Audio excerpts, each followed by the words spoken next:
बिहार भाजपा के प्रदेश अध्यक्ष डॉक्टर दिलीप जायसवाल दिल्ली से गाइडलाइन लेकर बिहार लौटे हैं, पर उसे क्रियान्वित करना इतना आसान भी नहीं है और उसका मुख्य वजह भी साफ है। एक तो बिहार में चुनाव सामने है और दूसरा लोकसभा चुनाव का परिणाम भी सामने है। अब इन दोनों के विपरीत ज़्यादा बेहतर परिणाम दिखाना होगा, तब नायक बनेंगे और यह सरकार और संगठन के बीच तालमेल के बिना संभव भी नहीं है। तो आइए जानते हैं कि किन किन चुनौतियों से सामना करते हुए डॉक्टर दिलीप जायसवाल को बेहतर परिणाम देना होगा। तो सबसे पहले नमस्कार, आप देख रहे हैं न्यूज इंडिया और मैं आपके साथ विपिन। जाहिर है, भाजपा के प्रदेश अध्यक्ष बनने को लेकर केंद्रीय नेतृत्व का खास ध्यान पिछड़ा वर्ग और दलित वर्ग पर टिका था। अब डॉक्टर दिलीप जायसवाल को सांगठनिक स्तर पर इतना समीकरण सुलझाना है। क्या सुलझाना है, अब उन्हें एक एक कर जानते हैं। पहला, सांगठनिक विस्तार के जरिए पुराने और नए कार्यकर्ताओं को मिलाकर एक संतुलन बनाना होगा। दूसरा, सीमांचल से ये स्वयं आते हैं, अब अन्य जो भी क्षेत्रीय विभाजन के आधार पर पार्टी संगठन चला रही है, उन क्षेत्रों के प्रतिनिधि की ओर से संतुलन बनाना होगा। तीसरा, जातीय धुरी पर संतुलित भागीदारी सुनिश्चित करना होगा। चौथा, आगामी विधानसभा चुनाव की बेहतरी की चुनौती होगी। इसे संजोग कर ले कि प्रदेश अध्यक्ष बनने के बाद सबसे पहली चुनौती जो सामने है वो है बिहार विधानसभा चुनाव।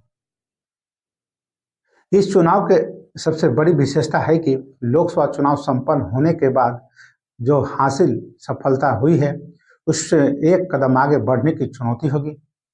लोकसभा चुनाव को विधानसभा देखें तो एनडीए को 174 सीटों पर बढ़त मिली हुई है। अब इससे ज़्यादा सीटों पर जीत हासिल करना इनकी सफलता की कहानी लिख पाएगा। इसके साथ डॉक्टर जायसवाल की सबसे बड़ी चुनौती सीमांचल और शाहबाद क्षेत्र की विधानसभा सीटों पर जीत हासिल करने की होगी। इन स्थानों पर लोकसभा चुनाव में इंडिया गठबंधन को बढ़त थी, अब यहाँ वोटों में प्लस करना सबसे बड़ी चुनौती है। आगामी विधानसभा चुनाव में सबसे बड़ी चुनौती सहयोगी दलों से मिलने जा रही है। सीटों की दावेदारी पर अभी केवल मांझी की पार्टी हम से 25 सीटों का दबाव आया है। राष्ट्रीय लोक मोर्चा और लोक जनशक्ति पार्टी आर की तरफ से भी ज्यादा से ज्यादा सीटों पर लड़ने की बात सामने आनी बाकी है। ऐसे में जायसवाल को काफी डिप्लोमेटिक रूप से दायित्व निभाना होगा। इसके लिए अभी से उनकी चुनावी रणनीति पर काम करना होगा। राजनीति में तुष्टीकरण की चुनौती को साधना आसान नहीं है। संगठन के विभिन्न पदों को लेकर जातीय अवधारणा पर खरा उतरना होगा। खासकर सरकार और संगठन के फासले पर तमाम जातियों को पद देकर संतुष्ट करना होगा। पुराने कार्यकर्ताओं और नए कार्यकर्ताओं में तालमेल बिठाना होगा। आगामी विधानसभा चुनाव को लेकर ग्राउंड लेवल पर संगठन का मूल्यांकन करना, बूथ स्तर से पन्ना प्रमुख तक कर्मठ कार्यकर्ताओं को सेट करना, साथ ही कार्यकर्ताओं के स्तर पर ऐसे कार्यक्रमों की श्रृंखला बनाना ताकि निचले स्तर के संगठन से पहले कार्यकर्ता उत्साहित रहे और अपने कर्तव्य का बोध उसे होता रहे। भाजपा के प्रदेश अध्यक्ष डॉक्टर जायसवाल की सबसे बड़ी चुनौती राज्य में 4 विधानसभा सीटों पर होने वाला उपचुनाव भी है।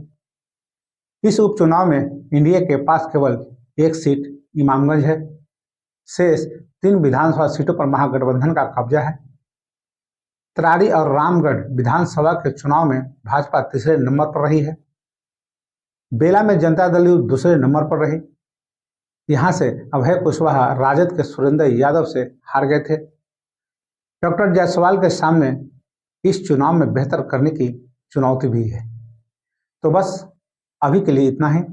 अगर आपने अभी तक मेरा चैनल को सब्सक्राइब और फॉलो नहीं किए हैं तो अवश्य कर लें और इसी के साथ मुझे अब आज्ञा दीजिए। नमस्कार।